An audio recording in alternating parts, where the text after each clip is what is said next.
The Ravens lose to the Packers 30-7. Doesn't mean much throwaway game, but what we do have is the 53-man roster that we'll talk all about at the Ravens Talk Podcast. Welcome to the Ravens Talk Podcast. I'm your host, Samuel Njoku. Again, we'll talk all about that 53-man roster. We'll dissect the practice squad a little bit because I think there's some talent there that Ravens fans will enjoy. We'll also have Chris Carter, who is the writer for the Pittsburgh Post-Gazette, covering the Pittsburgh Steelers, also with Locked On Steelers. He'll come in and talk about what the Pittsburgh Steelers will have to do to potentially supplant the Ravens in the AFC North. But first, Ravens lose. I'm a little tired of saying it, guys. Ravens lose. I know it's the preseason, but John Harbaugh has set a standard. Coach Harbaugh set a standard for the Ravens about winning and losing, and the Ravens have been doing a lot of losing in preseason action recently. Of course, no Lamar Jackson, no Derrick Henry, no Isaiah Likely. I mean, we don't get Kyle Hamilton. We don't get any of these guys. We got people who are fighting for a playoff spot, and a lot of guys that we knew weren't even making the team. John Harbaugh made sure they got a lot of time to potentially have looked at by other teams. Unfortunately, the roster cuts went down. None of those guys are picked up by any teams. I'm sure they'll move on to greener pastures somewhere, but as of now, the Ravens 53-man roster is set, and there's a lot to talk about. Let's start with the obvious. Bo Braid, Maryland Terrapin, Maryland guy, officially a 53-man roster member. The Ravens even announced it 20 of the last 21 years. An undrafted free agent has made the roster, and that trend continues with this guy who looks like an absolute beast, an absolute steal. We talked about it after the draft. How did he go undrafted? We don't know. I had him as the 4th round grade. Of course, the Ravens didn't even draft him, so don't give the Ravens too much credit. But to their credit, they immediately brought him in, and he's been a showstopper. You know, with that skill set, he's going to make an impact on special teams at minimum. And they're going to build him up to potentially be another cog in the wheel of what's looking like a great defense for the Ravens once again. So very happy that the Maryland product is officially a Raven for good. Other notes, let's see. The DBs are dogs.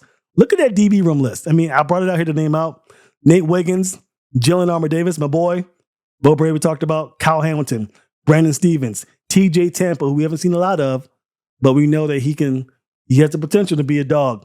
TJ Tampa, Kane, Ardarius Washington, Marcus Williams, Eddie Jackson, Marlon Humphrey. Where's the relief for opposing offenses? Where is the relief? I mean, goodness gracious, that DB room is stacked. They got rid of Pepe Williams, unfortunately. He didn't have that great of a showing against the Green Bay Packers, but we knew going in that the Ravens were likely not going to be able to keep that many DBs. We thought there was a chance to get a trade for one, but I guess Pepe Williams' performance really took down the trade value, and they were unfortunately unable to keep him and had to get rid of him without getting much in return. But the DB room is looking magnificent. And if we go back to last year, if you're a Ravens fan and you have the time, go back and listen to me this time last year. I was terrified. Even with Mike McDonald, the guy who I love and respect as a defense coordinator, I was like, how are the Ravens going to compete with this unit?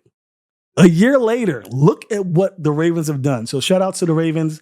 Shout out to that franchise. And most importantly, shout out to Eric DeCosta for knowing what he needs to do to make this team a force. So the DB room is looking magnificent. Not much negativity to say around this. Just that, Chef Kiss looks like the star of the roster will be the DB room. Of course, the quarterback room. Everybody likes to talk about quarterbacks. No surprise, Lamar Jackson, QB1. Josh Johnson, QB2. Devin Leary did not have a great showing against the Packers. In fact, he looked downright like a rookie for real. He was cut but brought into the practice squad, so the Ravens get to develop him as the season progresses. Any other notes? Running back room, Owen Wright injured his foot. Looked like there was a real possibility that he could be the RB3. No such luck. Rasheen Ali out of Marshall, a guy who's been dealing with the stinger issue, didn't really look good in the first week of preseason, gets to keep his spot. And I agree with the decision. Now, you guys know I'm a Rasheen Ali guy, but Take that out of the equation. You got Derrick Henry, you got Justice Hill. Those are your two guys. Derrick Henry is going to get a bulk of the carries. He's a guy that demands the ball at any given moment. So you're not going to have a lot of opportunities for RB3 to get action. You want him there in case something goes wrong, in case Justice Hill gets hurt, in case Derrick Henry tweaks an ankle or something. You have a guy that can come in and possibly contribute. And Keaton Mitchell's on the horizon. Now, I don't want to put too much pressure on Keaton Mitchell because he did have an injury that's significant and it takes about a year to get back to form. So I don't want to put the negativity on Keaton Mitchell as well, but let's give some grace to Keaton Mitchell as he comes back from a gruesome injury, and hopefully he comes back this season and contributes in one fashion or another. So the RB group is set. Wide receiver room. We'll talk about this a little bit in depth because I have something to say to you Ravens fans who are knocking this room. Now, is the WR room, I like to call it WR, but is the wide receiver room great? No, it's not great. Does it leave a lot to be desired? Meh. You got Zay Flowers, who we'll touch on in a little bit. You got Rashad Bateman, who's, I'll give it to you, a question mark. We don't know if he's going to be the guy we see on film or the guy we see on the television screen. The guy we see on film, when the cameras aren't really focusing on him, is a guy who can run routes with the best of them, break away from a route and leave the cornerback in his dust, and just doesn't seem to have that connection with Lamar Jackson yet. That's the guy I see on all 22. The guy I see on television screens on Sunday or on the football field, whenever I'm at the stadium, you don't see him because he doesn't make plays like that. He's not impacting the scoreboard all that much. But I see potential. The Ravens saw enough potential to extend him. And I think Rashad Bateman has a chance to really be the difference maker in this room. So I'm not knocking Rashad Bateman. I'm not knocking Nelson Aguilar, a guy who many thought wouldn't be a guy that produced anything last year. And what did he do? He came in, and the most memorable play I have is of him catching the pass that was deflected and running it into the end zone against the Bengals last year. So I love Nelson Aguilar and what he brings to the table as that WR3. Then you have Tylan Wallace, the guy who returned that punt for a touchdown against the Rams, and that's what we remember him for. But he's also a solid receiver, a guy who can definitely come in and spell these receivers when they're not feeling up to it or whatever have you, whatever situation occurs. But I think Tylan Wallace is a guy that can contribute. Maybe a drop-off in talent a little bit as opposed to the top three, but still a viable option. Then you have Tez Walker, the rookie, the guy you brought in to potentially make an impact. He's been dealing with a rib injury. He hasn't been 100%. We don't know what he's capable of doing, but are you going to cut the guy because of that? After a few weeks of training camp and preseason action? No. You're going to keep him on the roster. If you cut him, somebody picks him up immediately. Immediately. And Deontay Hardy is the wide receiver / kick returner, punt returner. He's a special teams guy. That's your receiver room. I don't see the issue. I don't see what's up with it. I don't understand what the problem is. So I think that Ravens fans are high on the fact that there's a receiver out there by the name of Brandon Ayuk who's available, and there's other receivers out there who could potentially be trade partners. But you have a guy in Brandon Ayuk who's, hey, I want to trade. I want to get out of here. And the Ravens, in the Ravens fans' eyes, there's a clear hole there. So what's the holdup? I could think of 36 million reasons why Brandon Ayuk isn't an option. He's expensive, guys. He costs too much. And I know there's a lot of fans who, well, if he was a defensive player, we'd be all over him. If he was a defensive player, he wouldn't be worth $36 million a year. He wouldn't be worth that. I mean, it's all about economics. Are you really going to flush your roster down the toilet for a stud receiver? Let's just call a spade. He's top 10, likely top 5 in the league. But he's going to get 6 targets in this offense. You didn't bring Derrick Henry out here to drink Gatorade. You brought him out here to tote that rock and give Lamar Jackson an opportunity to make a play on his own with his legs or with his arm if given an opportunity. Ayuk comes in here, he gets 6-7 targets max, maybe grabs 5 of them, and you're basically flushing the future of your roster down the toilet. Still got to sign Kyle Hamilton. Zay Flowers, a dog. And I said we mentioned him. Let's bring him up now. Zay Flowers is wide receiver 1, WR1. No question about it. A stud last year. We won. I've been a proponent for the Ravens bringing in receiver help for years. For those that have followed me since my early days at CBS Baltimore, even at Sports Illustrated, you know I've been the guy. My face is on the poster. When you talk about wide receivers and the Ravens and the relationship or lack thereof between the two, and you're looking for a poster, you'll see my face. I was all about it, but we won. We got him. He's right there. Zay Flowers. Look, number 4. He's a dog. It's over. Yeah. Do you want another surefire, bona fide stud opposite Zay Flowers? Yeah, that'd be great. In a perfect world, of course. But you got Mark Andrews. Is there a tight end not named Travis Kelce better than Mark Andrews? No. You got Isaiah Likely, who, in my opinion, is probably top 10 in the league. They're pass catchers. Yeah, they're tight ends by position, but we don't love them for their blocking. No, I don't love them for that. What's the best blocking you've ever seen Mark Andrews do? When you think of Mark Andrews, you think block? No. You think passing and catching the ball. Not passing the ball, obviously. Catching the ball. That's what you think about him. Isaiah Likely, 75 yards down the seam, torching the cover 2 defensive scheme. That's what I see with these guys. So you have receivers that are going to make plays. And for sure, the Ravens have nothing to worry about in that regard. So if you're a Ravens fan and you're like, oh my goodness, I don't have any wide receivers. Oh no, we need to get Brandon Ayuk. Stop.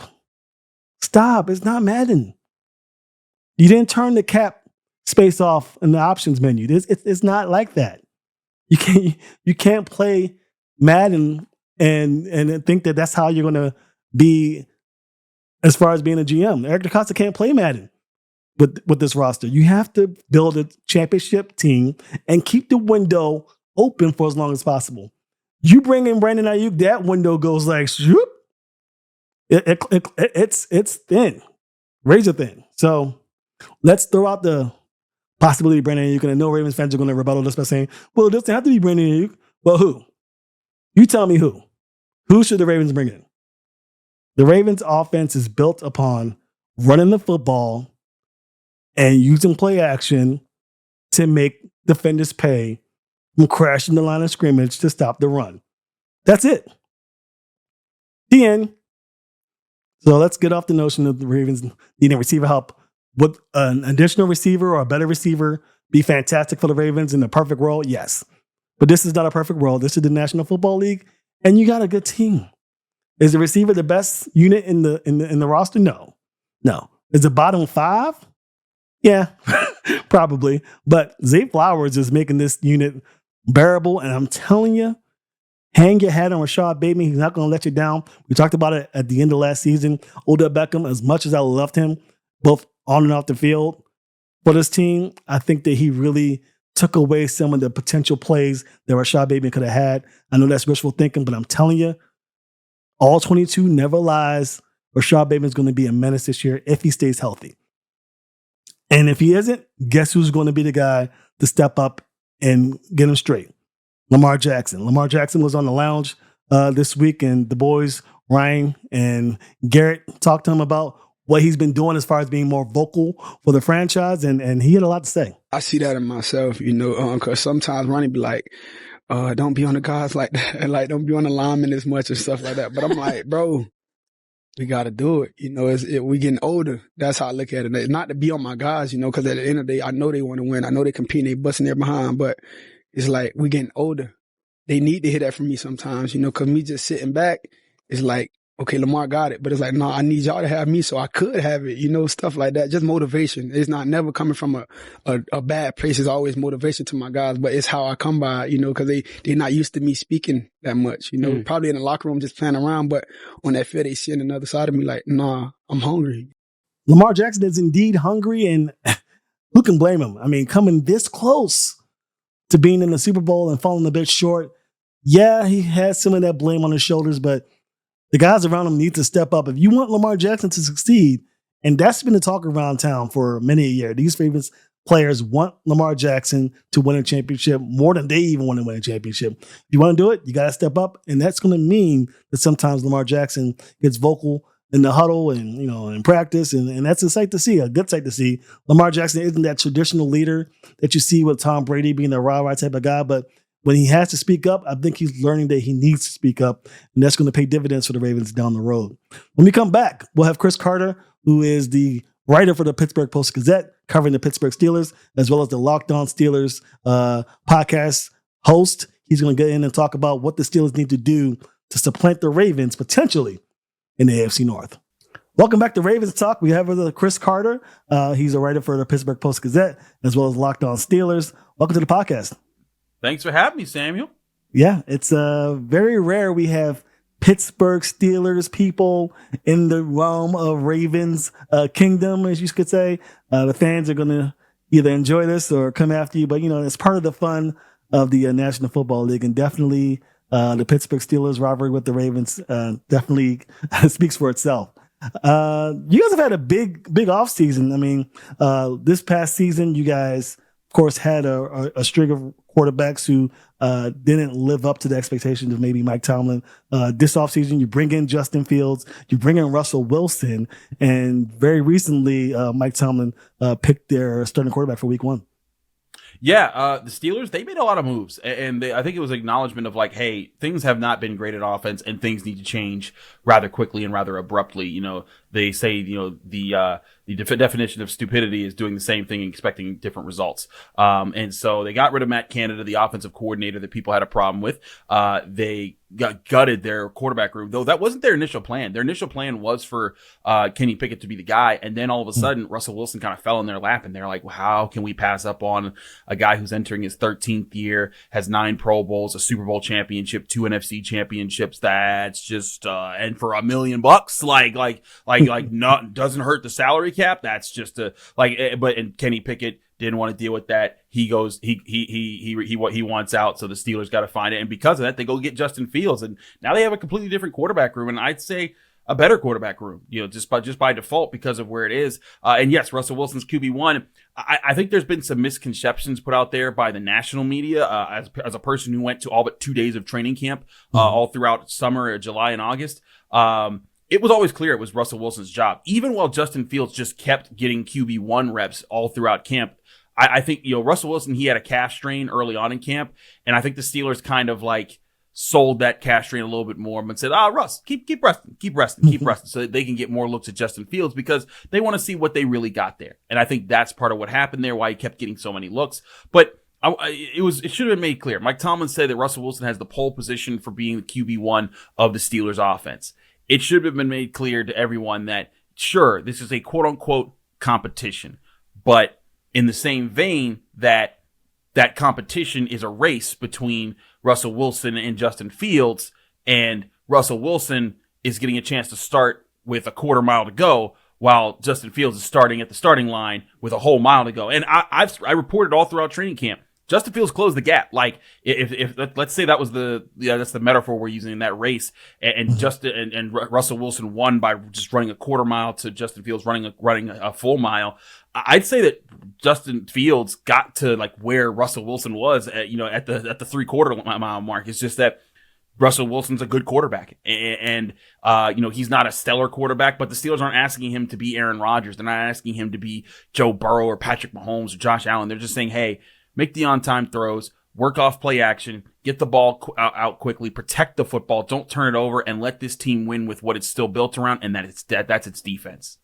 Yeah, and a funny thing I saw, Pete Prisco, a national media guy, made the claim that, Russell Wilson makes his team the 4th best in the division, and that Russell Wilson had success, but he had it with one of the best defenses out there with the Seattle Seahawks. And I'm thinking to myself, Pittsburgh Steelers have a pretty good defense, and they can really hang their hat on that defense and really just ask you not to lose the game. And Russell Wilson has that experience as well.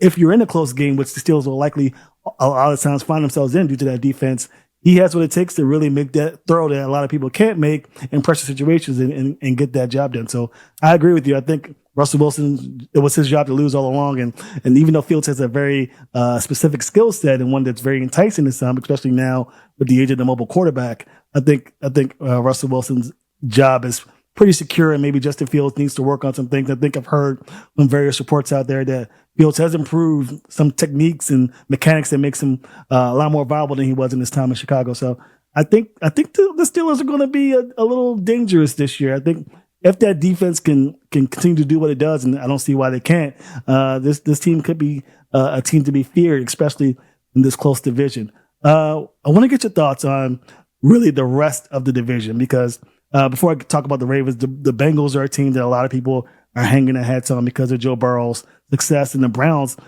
have kind of a similar makeup of the Steelers, having a great defense and really are counting their quarterback not to make that mistake, even though Deshaun Watson came in with a lot larger sum of money as far as contracts are concerned. What is your thought process about the rest of the division so far? I think the Bengals have a chance if Joe Burrow's wrist is okay. And it's funny. I did for the Locked On Steelers podcast, we do our full AFC North preview, and I got the chance to talk to Locked On Browns, Locked On Ravens, Locked On Bengals, and Jake Liskow of Locked On Bengals kind of made it clear, like, hey, like, everyone's waiting to see just how good Joe's wrist is in the regular season. And if he can get back to slinging it and he can protect it and he doesn't re-injure it quickly. If he does, the Bengals offense is back to where it was. Now, here's the other thing. They don't have the run defense that they had 2 years ago when they were a Super Bowl contender. And that defense was getting gashed last year, regardless of who was playing quarterback on offense. And they lost DJ Reader, who was a big part of that defense when it was playing well.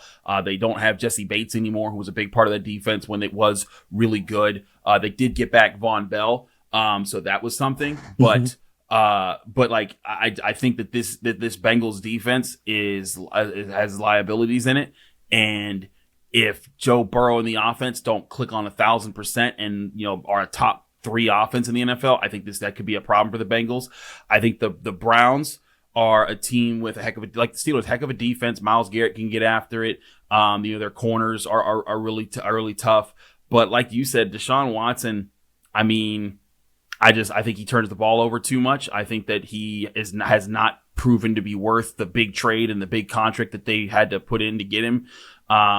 And I think that he's gonna have some proven time to have to show that he, to live up to it, because the Browns are kind of eating it with how many draft picks they haven't had because of that trade and how many things they've had to kind of work their way through. So I think the Bengals are the bigger threat there, but I still think the biggest threat in the division is the Baltimore Ravens. I think that so long as you have Lamar Jackson and you have capable weapons around him, that team is tough. You still got a tough defense. Again, and then the other thing about this, and I really like this part of the Ravens over the past couple of years, they're starting to finally surround Lamar with playmakers, and real playmakers, not guys that you hope become playmakers, guys that are dangerous. We saw Zay Flowers last year. He's dangerous. I covered him in the ACC when he was at Boston College. Mark Andrews, he's a bad man. We already know that. But now you add Derrick Henry to the mix. So you have multiple weapons on the offense where defenses have to honor those weapons. And so when they're honoring those weapons, it allows them to kind of get less of the eyes off of Lamar, or if all the eyes stay on Lamar, then use those weapons, then use them to your advantage, keep them rotated in the game. I think that's why the Ravens, they're my favorites to repeat, to win the division. I think they have a good chance to repeat, but I do think the Steelers are going to be a very big problem for a lot of teams, especially down the stretch in the second half of the season. That defense, as long as it's healthy, that's the biggest thing that's gotten in the Steelers' way. In the last 4 seasons, 3 of them, TJ Watt has led the NFL in sacks. The only time he didn't was when he missed half the year with an injury. Last year, they finished 6th in scoring, but they didn't finish top 10 in a lot of other categories. But they were also, Cam Hayward was hurt for the entire season. Micah Fitzpatrick missed half the season. They were down to practice squad linebackers, practice squad safeties. They were moving guys all over the place. This year, they look healthier. They look ready. And they also look like they have a lot more depth, especially up front. I think this Steelers team has a lot going for it that suggests that they can be the number 2 team in the division this year.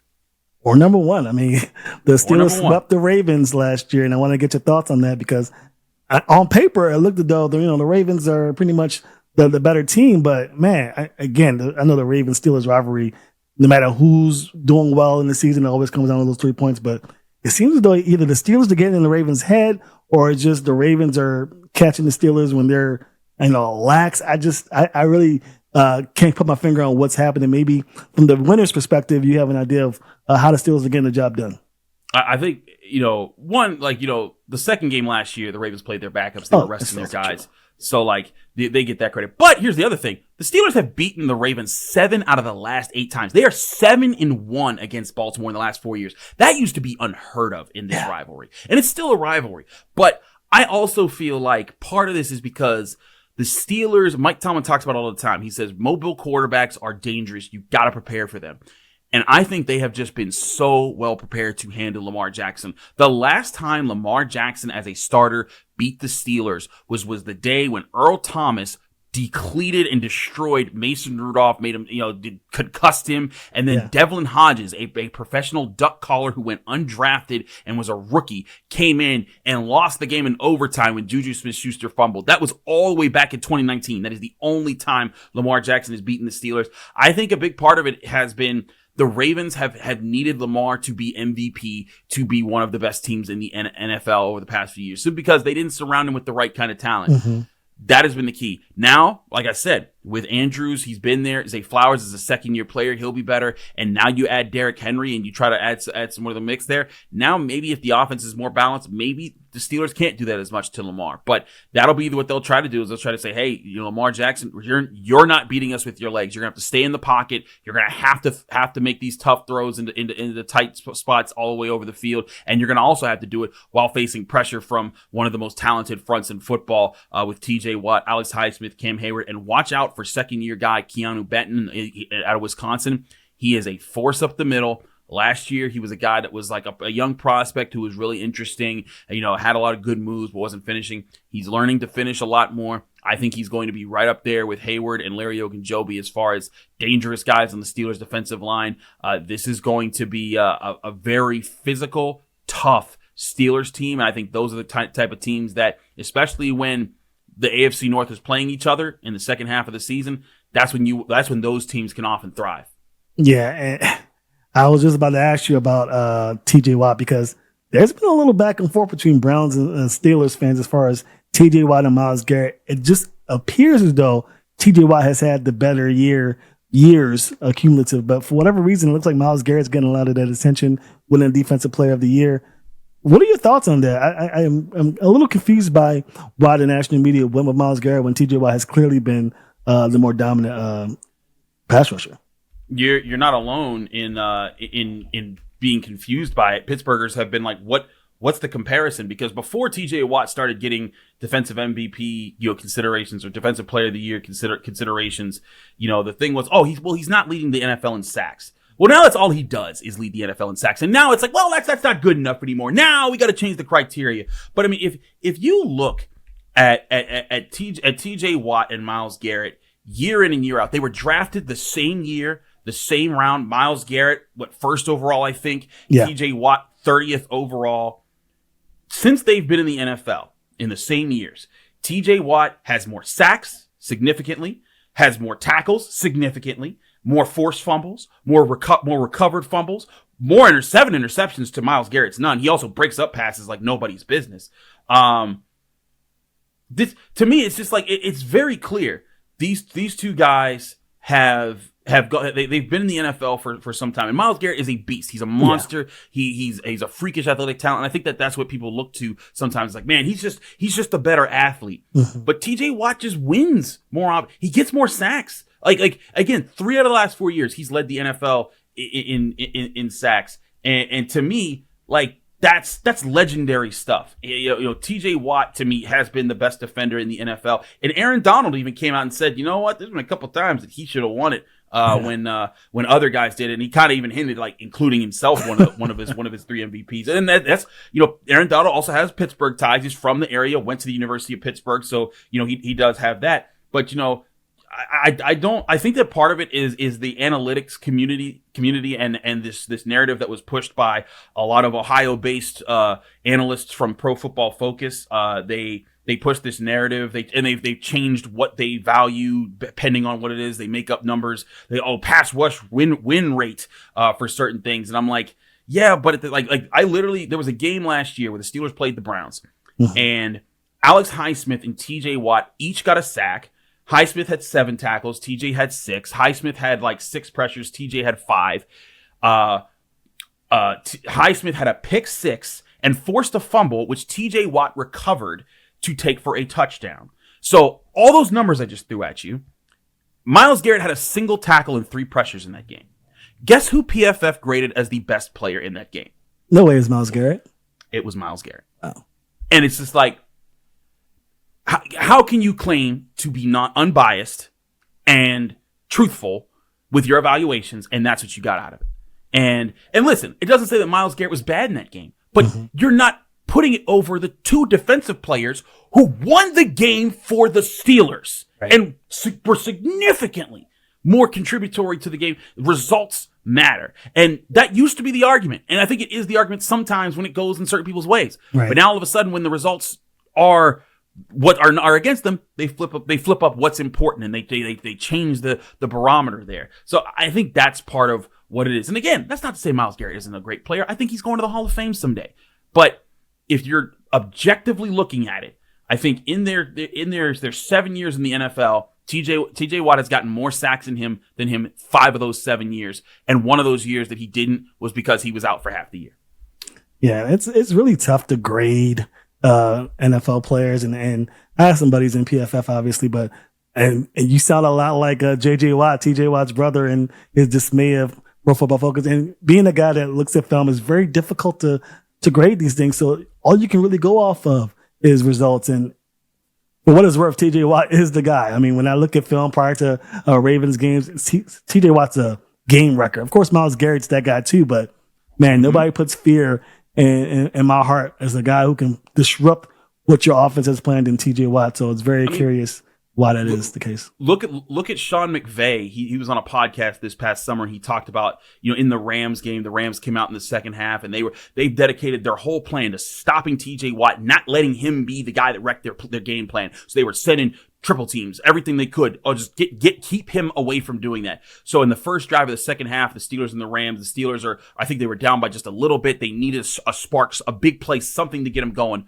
And then all of a sudden, TJ Watt drops back from lining up on the edge. And Sean McVay is describing it, and he's like, why is he doing that? Why is he lining up there? What is he doing? And then, of course, TJ Watt gets an interception, gets it inside the red zone. Steelers get great field position, and they ended up winning the game. That was a huge part of it. And he was just like, how? How does he always do this? How does he line up here, there, everywhere, and still make plays? How does he bat passes down, but sack the quarterback, but stop the run, and get interceptions? That's TJ Watt. And that's why I think he's the best defensive player in the NFL. Yeah, it'd be tough to disagree with you. I'm a big Kyle Hamilton guy. Of course, I cover the Ravens, so I gotta say that. Player. Yeah, but TJ Watt, man, he is disrupting you at the line of scrimmage, at the point of attack, and everybody knows if you can get that going for your team, you're gonna win a lot of football games. And that brings me to my next point. The Ravens are a team that they don't really pass the ball, and you mentioned it.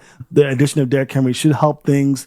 As far as keeping the team balanced and really not forcing Lamar into situations where he's forced to make those difficult tight throws, something that the Steelers have made a point to emphasize during game plans the past few years. Do you think the Steelers have enough in the tank as far as stopping the run to really force the Ravens back into that mold where Lamar Jackson's a one-dimensional player, or do you think that the Steelers still have some work to do in that regards? I think they have added the right ammunition to be ready for that. Now, last year, the Steelers' rushing defense wasn't as good as they wanted it to be. They ranked 13th. They ranked 19th in stopping the run in total and 21st in yards per attempt. That's not what the Steelers want. They want to be top 5 in that category. But part of that was also acknowledging that Cam Hayward got an injury in training camp. It lingered all season. He had to get surgery. He was never himself. Larry Ogunjobi suffered an injury early in the season. He was never himself. Keanu Benton was a rookie. So you're talking about the 2 defensive linemen that are highest paid on the team, 2 of the highest paid players overall on the team, not being at full strength. Micah Fitzpatrick not at full strength, and he helps in that department. Their linebackers got decimated. They went and got a full litany of linebackers in Cole Holcomb. He was out by week 4. Quan Alexander out by week 5. And then Elandon Roberts was the other guy, and I think he tore a bicep or something. I forget his exact injury, but he had an injury that should have ended his season, but he toughed his way through it because Elandon Roberts is just tough as nails, and he found a way to make it. But they were working with practice squad linebackers, practice squad safeties, this all over the place. They had backups and injuries. They were beat up galore. If this year they're not that, I think they're that much better. And also they've added, because now Keanu Benton is a better player. I think that he's going to be more involved. Cam Hayward looks healthy. Larry Ogunjobi looks very healthy and very destructive. He looked like he's back to where he was when he was one of the better, interior defensive linemen in the NFL. You still got Watt and Highsmith. Look out for Nick Herbig, second-year player out of Wisconsin as well. He's been a monster off the edge. He's extremely quick. He beats you in completely different ways. And then also the linebackers are even better this year. Cole Holcomb's still recovering from his injury, but as you know, they went and got Patrick Queen, big time playmaker for the Ravens. He was the Robin to Roquan Smith, but if there's a linebacker to play Robin to in the NFL, that would be like one of like the two guys, it's like him and Fred Warner. Yeah. But now you get Patrick Queen, you keep Landon Roberts. Then they added Peyton Wilson, who's also looked really good in training camp and in preseason and can fly all over the place. So now you have this really athletic defensive front in the middle, on the edge, at off-ball linebacker. I do think they'll be better at stuffing the run this year, and that will make the world of difference for what the Steelers really want to do, which is create turnovers on defense. You make a great point. It's hard to deny. I want to get your thoughts on Patrick Queen because a lot of Ravens fans are salty about the departure, even though, it's business. It wasn't like, he chose to go to Pittsburgh. The Ravens didn't offer him anything, and he chose the best platform, which is Pittsburgh. You've been to training camp. How has he looked so far? He looked good. He looked like a leader. He looked really involved. There were times that he went up against Najee Harris and Najee Harris would beat him and Najee Harris would talk all the smack in the world, but it was kind of like Najee reminding him like, hey, we faced each other all the time. I still got you. I don't care if you're wearing my colors or not. But like at the end of the day, they're going to put that behind them and go out in the field and try to beat other teams. But Patrick Queen is still a dog. He goes out and gets it. He's a playmaker. He goes sideline to sideline, stuff the run, help against the pass. But the thing is, they're not going to ask him to be Roquan Smith or Fred Warner. I think they're going to ask him, hey, play within your role, be the leader of the linebackers, communicate, keep everyone on the same page, and do that. This Steelers defense already has elite playmakers. TJ Watt is a game wrecker. Alex Highsmith, I wouldn't say a game wrecker, but he is a game disturber. Like he's not TJ Watt, but this is a guy who's had double-digit sacks, and he's been a playmaker. Alex Highsmith's going to bring it. Cam Hayward, if he's back, is going to bring it. I think Benton is a monster in the making. I think Joey Porter Jr. can be one of the better young cornerbacks in the NFL. And then, of course, Minkah Fitzpatrick. Also, Deshaun Elliott, a guy that mixes well with them. I just think this might be the best comprised defense in several years for the Steelers, with the depth that they have at multiple positions, the starters that they've added, and again, they have to stay healthy. That's a big part of it. They've, kind of been on the wrong side of injuries the past several years, but if they stay healthy, I think this defense can be in elite form, stuffing the run, getting after the quarterback, creating turnovers. And if they're that, and the offense is just not bottom of the league, if they're just middle of the league, I think this Steelers team is a real big problem.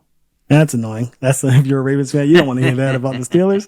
And I talked to Ravens fans and I told them, like, listen, the only team that probably knows Patrick Queen better than the Ravens would be the Pittsburgh Steelers, and they're not going to put him in the position where he's a liability, something that the Ravens did early in his career as they tried to find out what he's good at. The Steelers know what he's good at, and he doesn't need to be that game wrecker because they have game wreckers on their roster. Exactly. Before I let you go, I need to ask you about the receiver core, because I go on social media and I look at the other teams and I find out how the fans are feeling, and I hear that certain Steelers fans aren't too excited about the receiver room with the Steelers. They have George Pickens, but they're saying there's not much outside of that. What are your thoughts?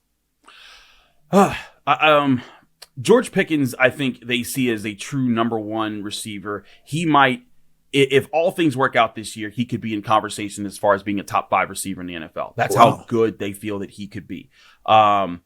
Behind him, the Steelers, I can tell you right now, are looking to make moves. They are trying to. Van Jefferson has been a very good veteran. He's come in, he's gotten open, he's done the hard work. He's been a grinder.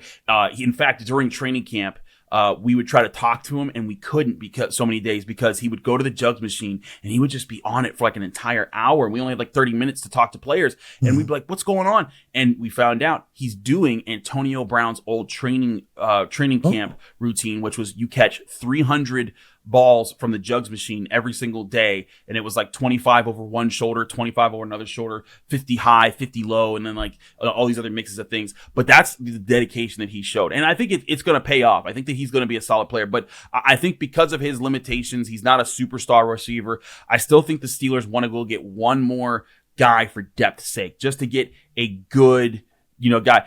I don't think they're going to get Brandon Ayuk. Whoa. Let me put this out here. They have put in an offer for Brandon Ayuk, but this offer is not what the Niners want. That is why you haven't seen movement on this. If it was the first round pick that the Niners want, this would be out of here. I don't think the Steelers have even offered a second. I think they've looked at this and they said, look, Brandon Ayuk wants $30+ million a year. Yes, he does. Look at that CeeDee Lamb contract, and he probably now wants even more money. So you look at that. If you're the Steelers, why would you give up multiple day 2 picks or even a day 2 pick for a receiver that you're going to have to also break the bank for a year later, they're going to have to sign George Pickens to a deal next year. They have to sign Pat Freiermuth to a deal this year, maybe Najee Harris to a deal. TJ Watt's extension is coming up soon. They have big decisions to make. And also, by the way, none of those quarterbacks that they sign in this offseason are signed past this year. Russell Wilson, Justin Fields, they're both free agents next year. So they have a lot of money to invest. Why would you put it in a veteran receiver that you're having to trade picks to get? I think what they've done is they've said, hey, San Francisco, if everything doesn't work out with Brandon Ayuk, here's a deal. And it's probably like maybe a third, maybe a fourth, something like that, fourth and some change, something to help with that. But the Steelers are probably like, hey, you know what? They probably agreed to a number with Brandon Ayuk. Hey, if this dream trade happens, sure, we'll come. Here's our number. Let's agree to that, and we'll go from there. And I think Brandon Ayuk has been fine with that. But the reason it hasn't happened is because the Niners are like, we're not giving up one of the best, a top 10 receiver in the NFL for pennies. And so I think the Niners are going to figure out and make it work, and he's not going to come to Pittsburgh. Though Pittsburgh would like to have him, they're not going to overpay. I think Omar Khan does not blink, and he's not going to blink in this situation. Now, who do they get? I think that you could be looking at a guy like Tyler Lockett. I think you could be looking at a guy like Darius Slayton. I think you could be looking at a guy like John Mechie, but I think it's guys who are around the NFL who are depth guys, not super playmakers, not big guys. They're gonna not big stars that are gonna attract a whole lot of attention. They're gonna add depth to this receiver room. They're gonna give you options for if Van Jefferson has to miss a game or two, they're filling in, and you're not missing a beat at the number 2 wide receiver position. And I tell Steelers fans this all the time. In the 2010s, there were plenty of years where the Steelers offense was one of the best in the NFL, one of the best passing offenses in the NFL, and the number 2 receivers were guys like Eli Rogers and Marcus Wheaton. And I say those names. Sam, do you know who those guys are? No. Exactly. So, I say you don't need a superstar number 2 wide receiver to be a good passing game in the NFL. And they don't want to be a number 5. They're not trying to be top 5 or even top 10 in the passing in the NFL. They're trying to be middle of the road. Hey, this team can run the ball, call play action, spread the ball around, be smart with the ball, and score 23 points a game. They do that with an elite defense. This team is a serious playoff contender. And I think that's what everyone's trying to get to this year. So, George Pickens, they think he's a superstar. Everyone else, they're trying to see where they can get out of them. I do think they'll go get help, but I don't think it'll be this superstar player like Brandon Ayuk or, CeeDee Lamb's off the table. But they're not getting one of those guys. They're getting a third tier wide receiver who's going to battle it out for wide receiver 2 with Van Jefferson. That's an awesome perspective. And I think a lot of Ravens fans are thinking about, okay, well, Brandon Ayuk's available. Why not get him? Even though we have Zay Flowers, and thinking you got to give up a first, and you're going to have to trade a player likely Rashad Bateman, and you're going to have to sign this guy to a $30+ million contract. Deal. Where is the cap space coming from? Where is the incentive to do that for the Ravens? So you got McDonald's money. Exactly. Come on now. Let's be for real. It's not Madden. You gotta work the cap space, and you gotta make sure your roster is set up. That's not to slight Brandon Ayuk. Heck of a player. It's just the reality of also. Guess what's going to happen next year, Samuel? There's going to be 5 receivers that everyone says is a superstar in the making in the NFL draft, and you got to go draft that guy. And so if I'm an NFL GM, why am I trading picks that I can use to go get the next superstar wide receiver when I get them on a cheap contract for a guy that's going to cost you $30 million to stop you from maybe signing a superstar edge rusher, a superstar offensive lineman, or re-signing one of your own superstars that are right on your roster. That's just the logic that I have there. Yeah. And, fans are fanatics, that they're going to want to get the best. But, let's chill out. I agree with you. I don't think Ayuk goes anywhere. I think he stays with the 49ers. But, man, I mean, let's be real. That combo of Ayuk and Pickens, that's a tough pill to swallow if you're an opposing team. That would be nuts. It would be nuts. But I agree with you. I don't think it'll happen. Before I let you go, I want to get your thoughts on the division as a whole. The Ravens got swept by the Steelers this year. What are your thought processes? If everything goes right, they still healthy, how do you think the Pittsburgh Steelers do? I think they're an 11-win team this year. I think that it's a tough division. It's a tough schedule. But I think that with their defense, again, if they stay healthy, they don't lose none of their superstars, and everyone deals with injuries at some point. But as long as they don't lose like T.J. Watt, Minka Fitzpatrick, Joey Porter Jr., one of those guys, George Pickens, I think I actually put in that conversation as well too. They don't lose those guys for large chunks of time. I think that this team gets to 11 wins. I think they finish second in the division behind the Ravens, who get 12 wins. I think that the Bengals are right with them or behind them at 11 or 10 wins, and I think the Browns are right with them or behind them at 10 or 9 wins. And I think this is a second year in a row where the entire AFC North finishes the year with a winning record, which before last year had never happened before. It's hard to disagree with you. And in fact, I do agree with you completely with that notion. And we had Locked On Bengals here last week, and he mentioned that, the Steelers and Browns are going to be gnats. They're going to be annoying, but they don't pose much of a threat. I told him I disagree. I think the Steelers are going to be right there. They made the moves. You're a smart man, Samuel. I'm just saying. Did you get Jake or James? I got Jake. Of course you got Jake Liskow. You know I'm coming for you, buddy. Jake he's a knowledgeable guy. He knows his stuff. But, man, I just know that the Steelers are going to be right there, and just adding a quarterback that's better than what you had last year, no matter what you may think about it, it just seems like the Steelers are going to make a move up and be challenging for that AFC North title. Well, I appreciate you, Chris. It's going to be a contest. I'm sorry. I think it's going to be a contest. I do. I agree with you. I think it's going to be a contest. Chris, thank you so much for joining us. I've taken up a lot of your time. I appreciate you taking the time out to join us on the show and talk a little bit of Pittsburgh Steelers. Tell the folks at home where they can find your stuff. Absolutely. Thank you for having me, Samuel. Appreciate being on the show. You can find me on Twitter, Instagram, and TikTok at Carter Critiques. You can read my work at the Pittsburgh Post-Gazette by going to post-gazette.com. I cover the Steelers as well as Pitt basketball and Pitt football. If you're a Baltimore fan, you probably love you probably love some Bub. Why am I blanking on Bub's last name? Not Bub Means, Bub. Why am I blanking on Bub Pitt basketball? Bub Carrington. Why did I blank on him? I don't know. But he was a first round pick. Yeah, but he was a first round pick for Pitt this past year. Heck of a player. And guess what? He's playing for the Wizards now. He went back to the DC area. Mm-hmm. I covered him a lot there. If you want to see other really good talents like Jalen Lowe, who was Bub's partner this past year, that you can get all of that at post-gazette.com, and you can find me on the Locked On Steelers podcast on your favorite podcasting apps and on YouTube. Like to see if you enjoy it. Subscribe to the channel to get all of our daily episodes, as well as all of the Locked On Ravens, Browns, Bengals, anybody. We also cover all the sports. So Locked On Podcast Network, Pittsburgh Post-Gazette, get me in both. Man, you Locked On guys are on it. You got knowledge. Kevin Ostreicher is a good friend of mine. Yes. I talk to him on a regular basis. And Jake and yourself, man, you guys know your stuff. So I appreciate you for joining us. Ravens fans, when you come back, we'll talk a little bit more about what Chris had to say. I agree with a lot of his stuff, so might not be much to talk about, but we'll delve into it, and then we'll close things out next on Ravens Talk.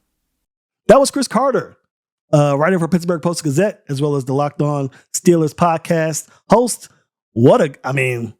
I'm not a Steelers fan, but he got me a little hyped up for Pittsburgh Steelers football, and it's great to see that the Steelers are going to potentially be up there with the Ravens in terms of competition, and it's really going to help build that rivalry, which has been lacking a little bit. He mentioned it. The Ravens hadn't had a lot of success against the Steelers, and he did give us some grace, and I'm glad he did, because the Steelers know that the Ravens didn't play their starters the last week of the season because they had already secured the 1 seed. But even with that, the Steelers have given the Ravens fits, and most notably Lamar Jackson.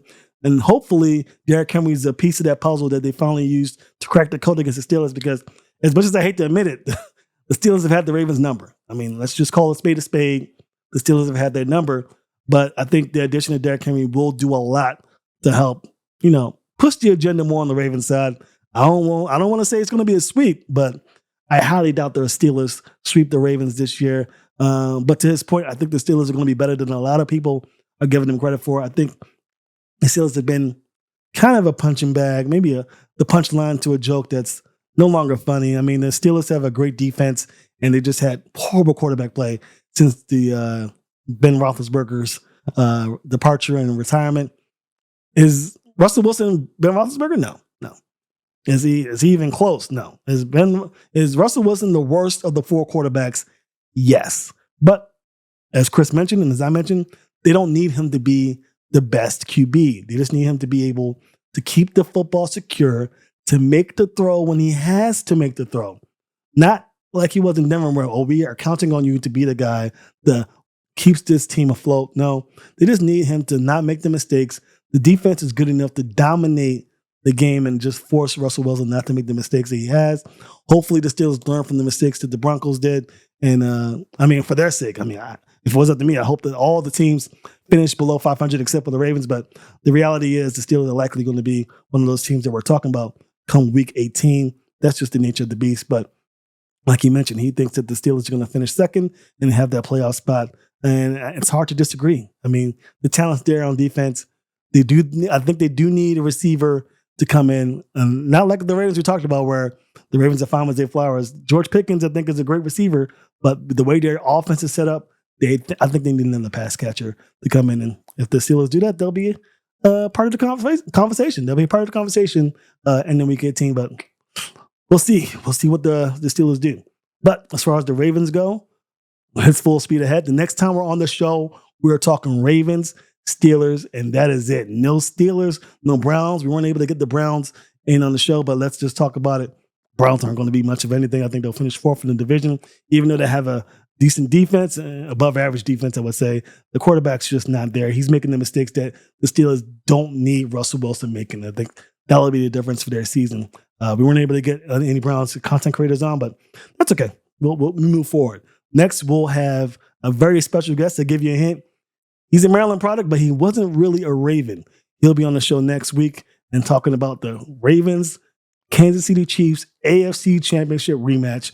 Who wins? We'll talk all about it next. That's going to do it for us here at Ravens Talk. It's been a big pleasure. We've grinded through it. I know it's very difficult to listen to preseason football action and to get analysis prior to the season, but we're on to the main event, the entree, the steak of the football season. That's regular season action. All the Ravens are going to have what it takes to build upon their performance, continue their success with Lamar Jackson in their helm, and potentially get themselves a third Lombardi trophy. We'll talk about it all season long right here on Ravens Talk. See you next week.